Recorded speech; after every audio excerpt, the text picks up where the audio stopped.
Olá, eu sou o professor Charles Assunção e nesse vídeo nós continuaremos falando sobre análise energética de caldeiras. No vídeo anterior nós definimos o rendimento global da caldeira e apontamos o foco do trabalho do aumento de desempenho, e nesse vídeo nós analisaremos os fluxos de energia e identificaremos os pontos de perda de energia da caldeira. Então essa figura nos apresenta o fluxo de energia no interior de uma caldeira. Para que nós possamos aumentar a eficiência energética, é importante nós identificarmos as perdas, ou seja, fazermos um balanço térmico para identificarmos para onde a energia está indo, a energia que entra, a energia que sai, quais são as perdas, por que elas ocorrem, para a partir daí nós podermos otimizarmos ou melhorarmos o processo com vista a aumentar a eficiência global da caldeira. Então, definindo o balanço térmico, ele é uma análise quantitativa da energia absorvida pelo fluido e as perdas ocorridas durante a combustão e a transferência de calor. Nessa figurinha aqui nós temos um esquema então mostrando esse primeiro retângulo com linhas pretas tracejadas é a caldeira, as paredes e o superaquecedor. Então aqui está o trocador de calor onde vai ocorrer a transferência de calor para o vapor. Aqui nós temos o economizador, que é um outro trocador de calor, mas que vai pré-aquecer a água, que vai alimentar a caldeira. E finalmente aqui nós temos o terceiro trocador de calor, que é o aquecedor de ar ou pré-aquecedor de ar, que vai aquecer o ar da combustão.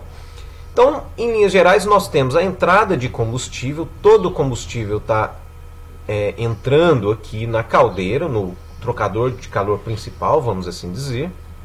E lembrando que a gente quer, qual que é a relação ou a definição do rendimento ou da eficiência?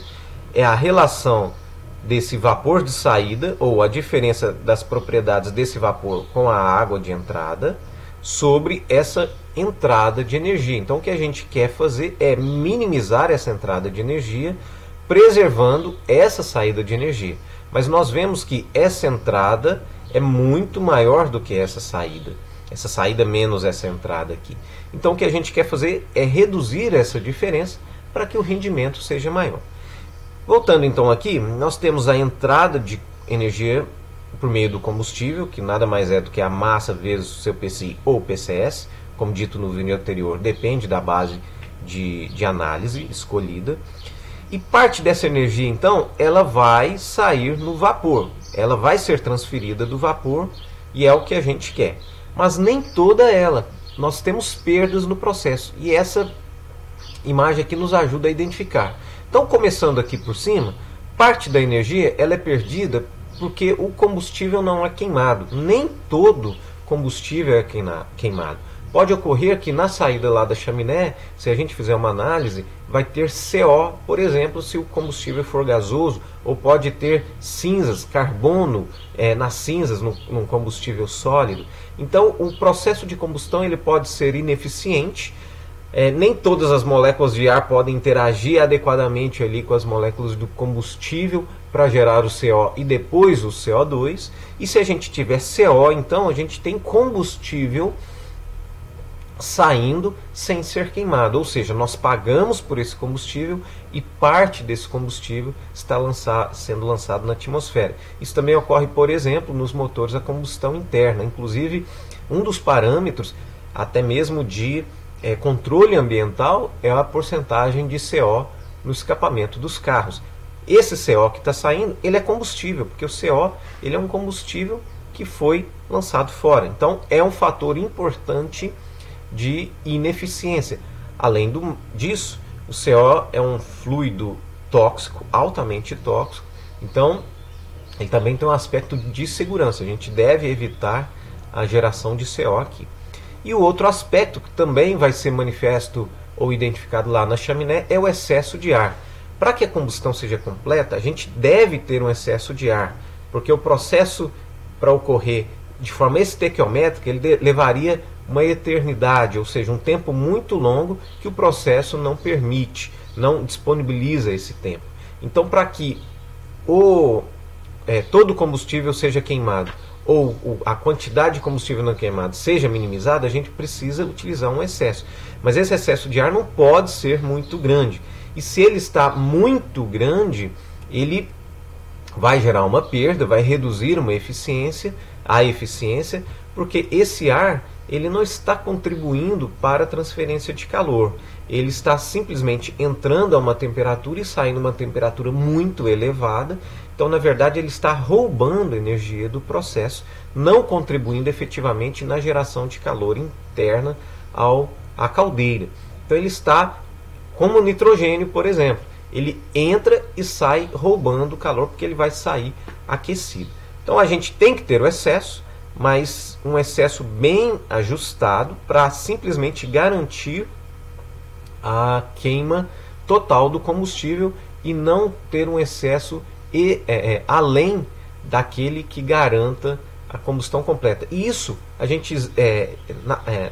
existem valores padronizados ou de referência, melhor dizendo, mas isso é ajustado na prática, no dia a dia, mesmo porque o combustível tem a sua composição variável, seja ele gasoso, seja ele líquido ou sólido. Então, o processo ele tem que ser dinâmico, por isso que a análise de gases, se ela não é feita online, ela deve ser feita com uma certa frequência para que a relação ar-combustível seja ajustada. Nós temos as perdas por radiação, porque existem várias superfícies aquecidas, então elas vão trocar calor com o ambiente. Se você andar ao redor das caldeiras, você vai sentir a temperatura bastante elevada, e aquela temperatura é perda de energia. Nós temos aqui as perdas de energia no gás e por umidade na chaminé. O ar ele tem umidade, então essa umidade essa água que está evaporada, já está dissolvida ali no ar, ela simplesmente vai ser aquecida, ela também não contribui em nada no processo de aquecimento. E o próprio hidrogênio do combustível, ele vai gerar água, ele vai gerar vapor. Tanto é que essa é a diferença do PCI e do PCS, é simplesmente se a gente considera a água como vapor ou como líquido. E essa água também não contribui efetivamente, porque parte do nitrogênio ali, ele vai, na verdade, o nitrogênio ele vai virar água, e essa água simplesmente está sendo aquecida, gerando vapor, sem contribuir para o aquecimento. Então a gente tem perdas ali e a gente tem que reduzir. Mas existem alguns mecanismos que estão mostrados aqui. Então vejam, para aquecer a água, como a gente disse que os gases saem a temperatura elevada, esse eu disse sobre a umidade, mas esqueci de dizer sobre a temperatura. Esses gases, eles saem com umidade, mas eles saem também, os gases da combustão, com temperatura muito elevada. Se a gente pensar num gás de combustão gerado ali a 1100, 1200 graus, e em função da transferência de calor e geração de vapor, ele cede energia, mas ele ainda sai com 500 graus, 600 graus na chaminé. Vejam que a temperatura muito elevada se comparado com a temperatura de entrada, a temperatura ambiente, por exemplo.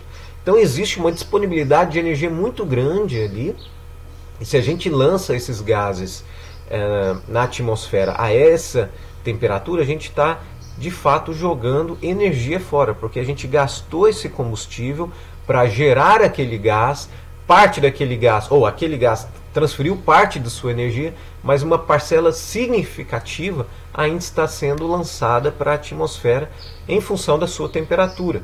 Então o que se faz para aumentar para aumentar a eficiência energética e a partir da redução da temperatura desses gases, é exatamente usar essa energia lá no economizador para aquecer a água de entrada da caldeira. Então veja, ao invés da água entrar a 40 graus, por exemplo, ela vai ser aquecida num trocador de calor, cuja fonte de energia são os gases da combustão, que estão a temperatura bastante elevada, e esses gases aquecerão a água, e essa água pode entrar a temperaturas superiores ou bem superiores a 100 graus Celsius.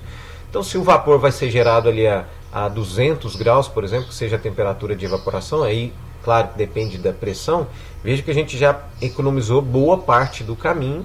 Se parte, então, da energia já foi gasta ou absorvida aqui, a gente automaticamente consegue reduzir a quantidade de energia que entra na caldeira.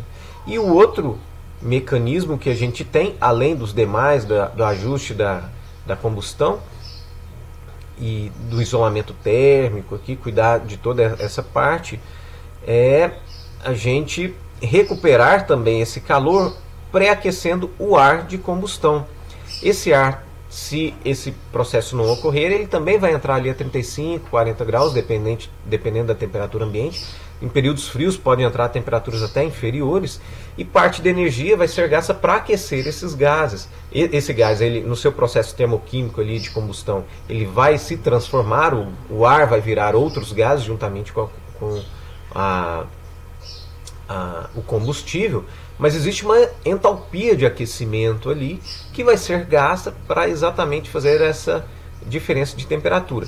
Ora, se esse ar, que é um gás, já entra a uma temperatura maior, essa entalpia, essa variação de entalpia vai ser reduzida e automaticamente a gente consegue economizar combustível, porque menos energia vai ser gasta para pré-aquecer esse ar. No limite, a gente pode inclusive também, para combustíveis especialmente gasosos, pré-aquecer o ar o gás combustível também. Então, com essa figura aqui a gente consegue perceber os fluxos de energia, energia de entrada, energia de saída. Aqui a gente também tem a energia de entrada aqui pelo combustível, aqui pela água. Então a gente tem que aumentar isso aqui o máximo possível. Energia de entrada na caldeira pelo ar de combustão, aumentar isso aqui também, porque aí a gente consegue reduzir essa parcela em verde aqui. E aqui são as saídas, as perdas pelo processo da combustão, a perda pela radiação e a perda pelos gases da combustão devido à sua alta temperatura. Na verdade, se a gente tem os economizadores, os gases da combustão estão saindo nesse nível de energia aqui, porque a diferença entre essa energia e essa energia de saída, a gente conseguiu recuperar aqui tanto no economizador quanto no pré-aquecedor de ar. Com esse slide, então, eu finalizo esse vídeo que teve como objetivo mostrar os fluxos de energia. No próximo vídeo nós apresentaremos as equações que nos auxiliam a quantificar esses valores. Eu espero que tenha ficado claro para você. Em caso de dúvidas, não hesite em entrar em contato. Eu agradeço a sua atenção e espero que você acompanhe o próximo vídeo. Obrigado e até lá.